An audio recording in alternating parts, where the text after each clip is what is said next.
You're here to learn about the 5 leadership abilities. Welcome to the Leadership Development Time. My name is Charlie.rhea. I'm an EOS implementer. Let's do this. So, as usual, whenever we start these off, we always have a couple objectives. And today, the objectives are to be open and honest and to ultimately develop, empower, and transform your leadership. The agenda that we're going to be talking about today, I'm going to start off with explaining what are the 5 leadership abilities, why do they matter, how do you develop them, and then at the end, I'll give you some additional resources and next steps. So let's start with what. What are the 5 leadership abilities? The first one is simplify. And really, this comes down to trying to clarify and simplify as much as possible whenever you hit a problem or you get frustrated.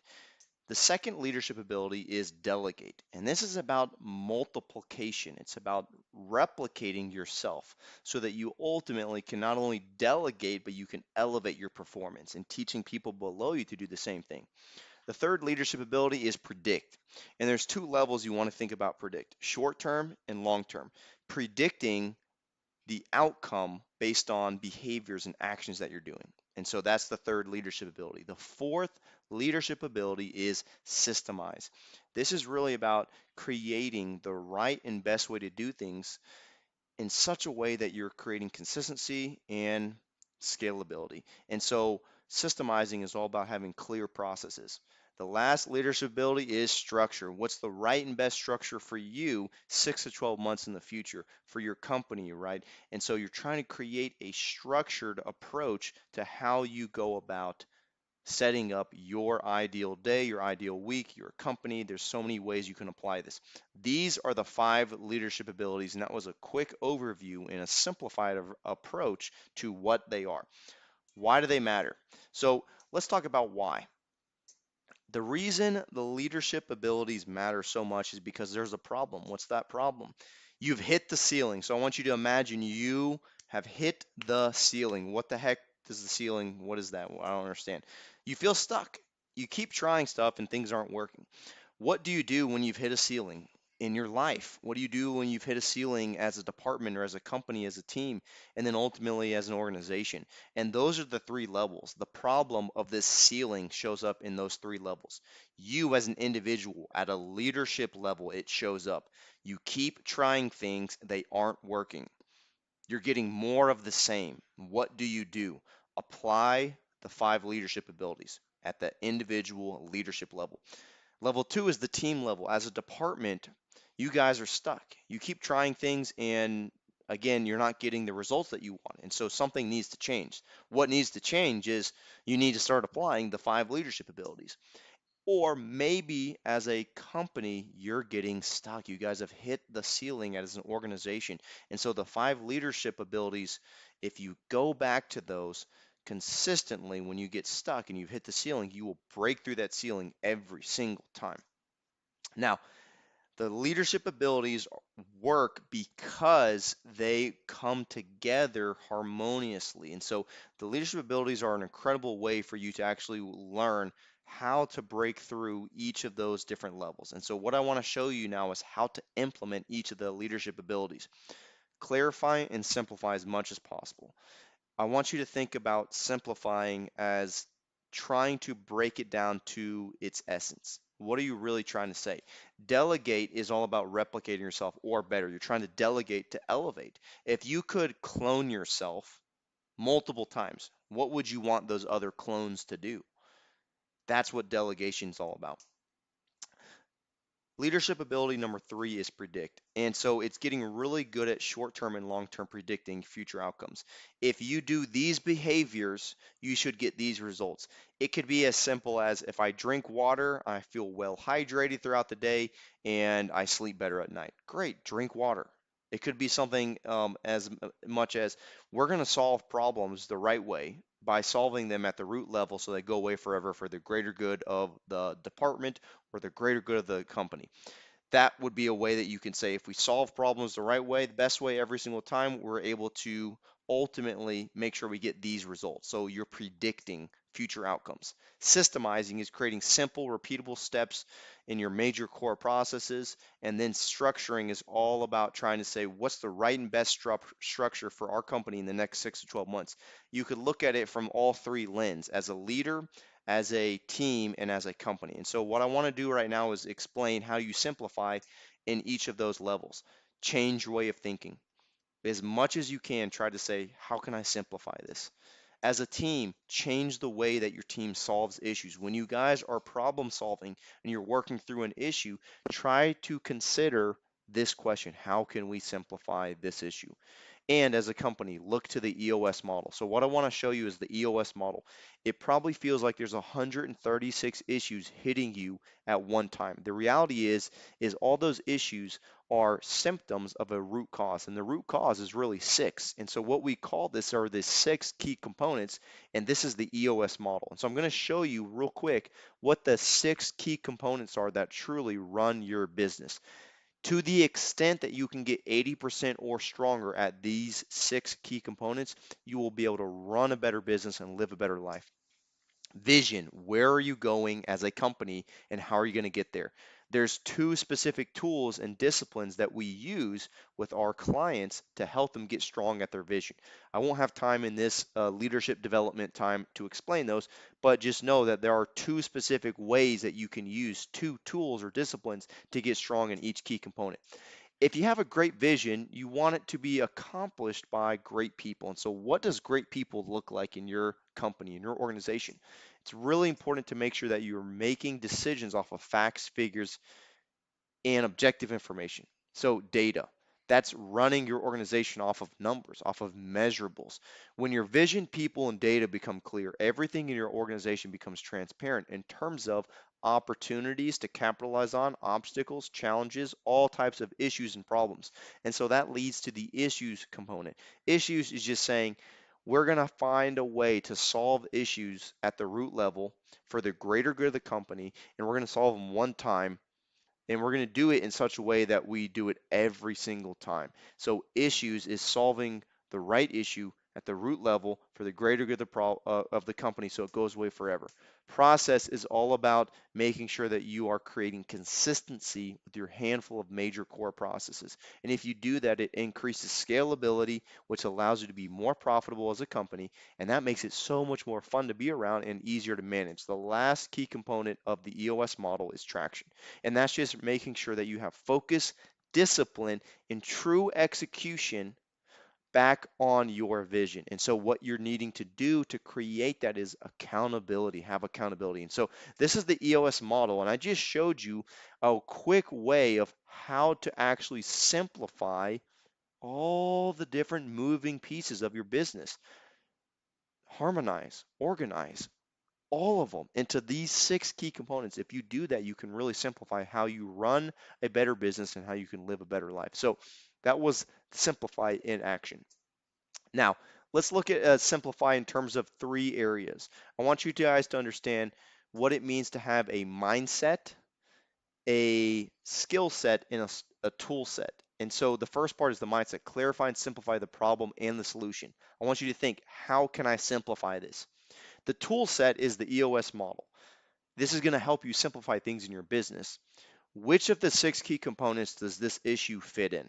And then the last area is the skill set. And the way you can practice the leadership ability of simplify is in your level 10 meetings. It shows up every week if you're doing your level 10 meetings correctly. What's the issue in one clear and concise sentence? That's how you practice simplify. Let's move on to our second leadership ability, and that's delegate. As a leader, you want to delegate and elevate as much as you can. As a team, you want to empower them to delegate and elevate. And as a company, you want to build the right structure with the right roles.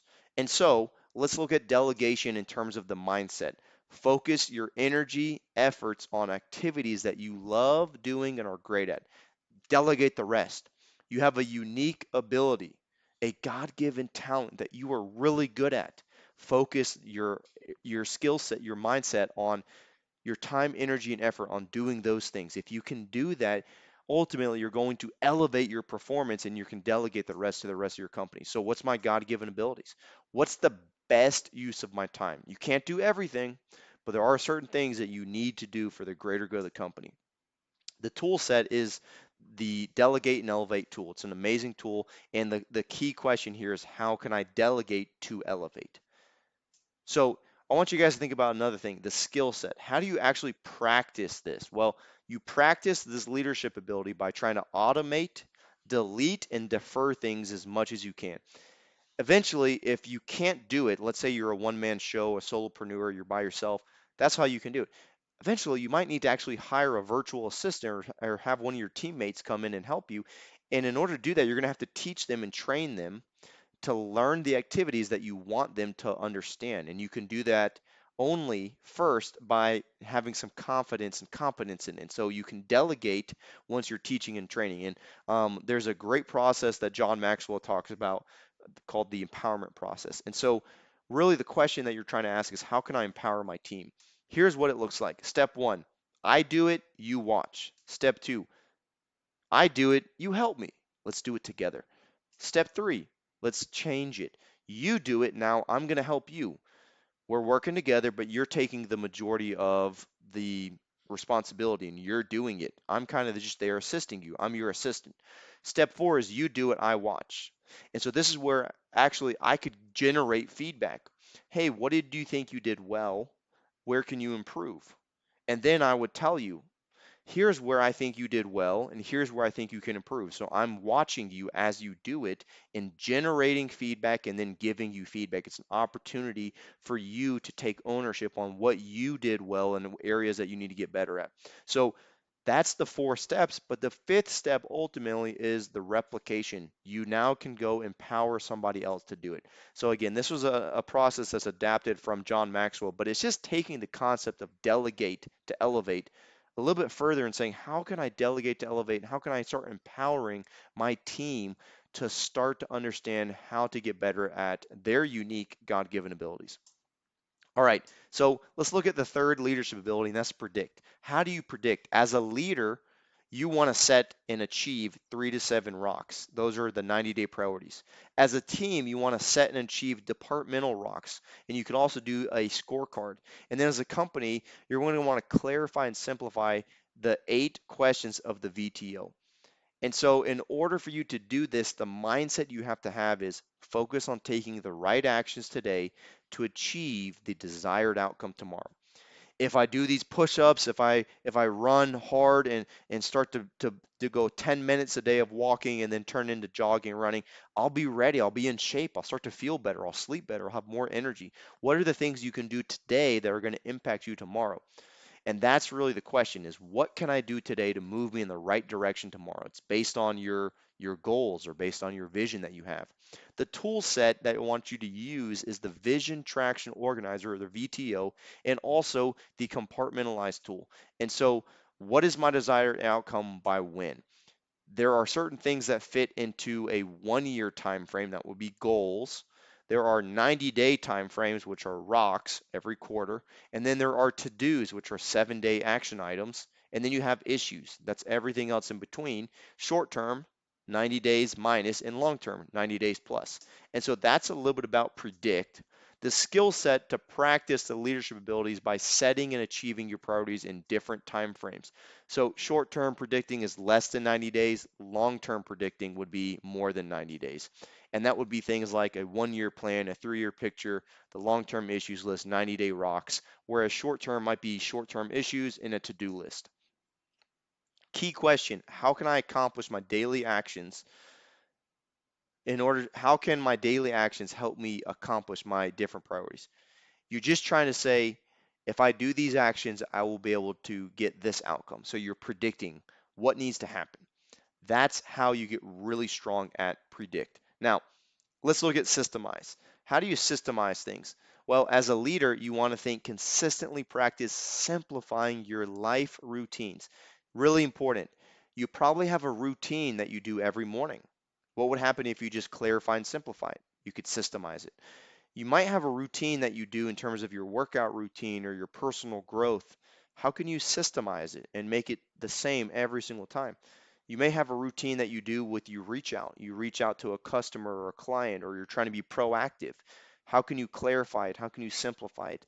There may be a routine that you have that you're shutting down. Okay, I'm going to check my email. I'm going to make sure I have follow up on all my text and phone calls, and I'm going to make sure I close out the day by saying 3 positive things that happened today. Boom. What's your routine? How can you systemize things in your life in order to simplify them? As a team, what you need to do is develop and empower your team with an FBA checklist, and that stands for followed by all. As a company, here's how you simplify and systemize is you were to identify, clarify, and simplify the major 6 to 12 core processes that truly run your company. And so this kind of looks like this.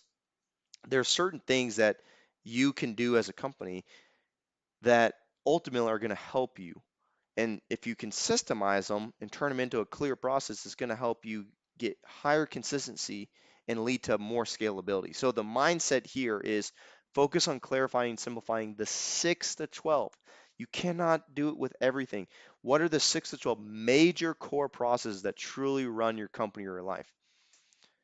The tool set is the 3-step documenter. And again, it's identify, document, package, and then create an FBA checklist.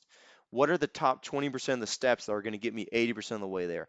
The skill set is to practice reviewing, refining these every 90 days. How can we adapt and adjust our way of doing things for the greater good of the company?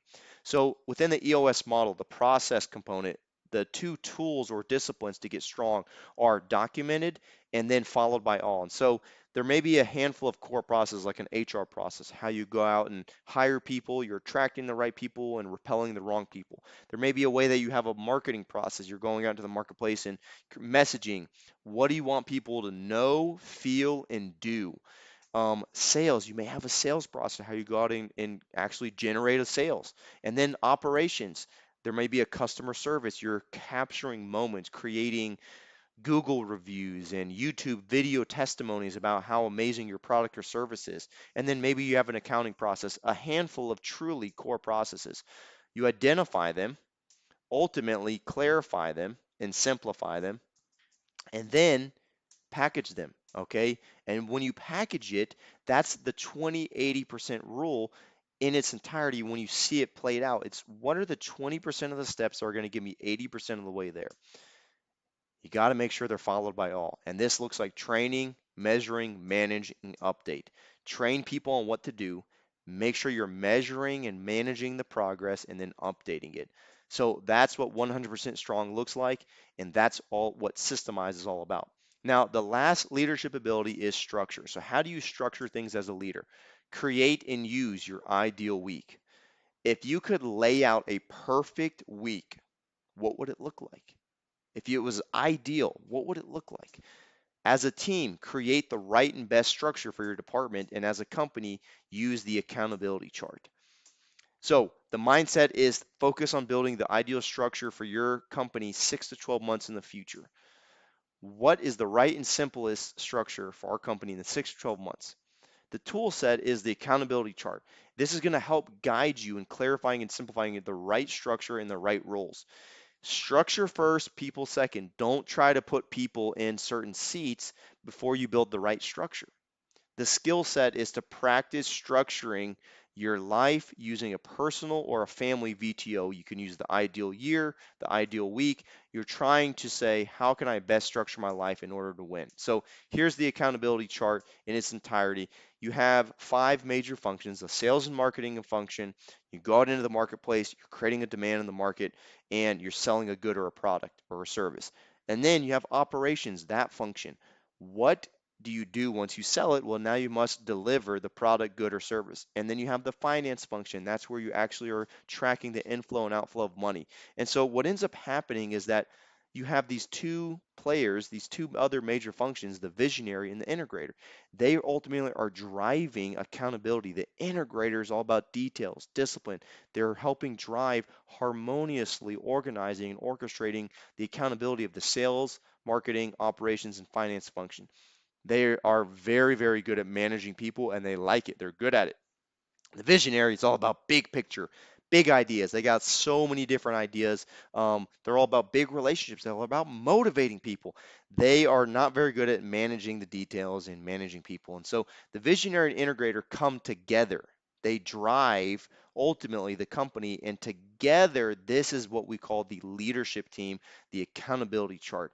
And so ultimately, you want to develop what's the right structure for your organization, all right, in 6 to 12 months in the future. And as you do that, you can start to think through, okay, do we need to separate the marketing and sales? And you go as low as you want. There may be an HR and IT department. So the key here is developing the structure first and then establishing what are the 5 key roles of each major function. And you can do it all the way down as low as you want. When you do that, you're creating the right structure for your company. Now, let's take all this leadership ability training and let's put it into practice. So, where do you start? I would encourage you to learn each leadership ability. How do you do that? Read the book Traction. It's an amazing book. Reach out to your leadership team for help. You can reach out to me. I'd love to help you and talk to you about each one of these. Another way is to develop your leadership ability. So, how do you do that? Teach, train, and develop each leader to understand the 5 leadership abilities. Awareness is one of the first stages, and then you must put it into practice. Start using it, and that's where we say practice each leadership ability. And so, as much as you can, practice them, especially in your meetings and especially when you have problems that you need to solve. Okay, additional resources. If you're not using the software, a software to help you streamline and simplify how to develop your entire company on the 5 leadership abilities, I highly encourage you to use 90.io. It's an amazing software program. You get a free 30-day trial if you go to 90.90.io/Charlie.rhea. You can also scan this QR code right here, boom, and you'll get a free 30-day trial on me. All right, next steps. So you or anyone on your team can reach out to me via email or phone. You can also visit my microsite. When you get stuck, go back and apply the 5 leadership abilities. My name is Charlie.rhea. I'm an EOS implementer. These are the 5 leadership abilities. This was our leadership development time. Thank you so much for your time. Again, if you have any questions or if I need to clarify anything, just reach out to me, and I'd love to have a help first mentality, help first meeting with you. May God bless you. Have a great day. Make it great for others.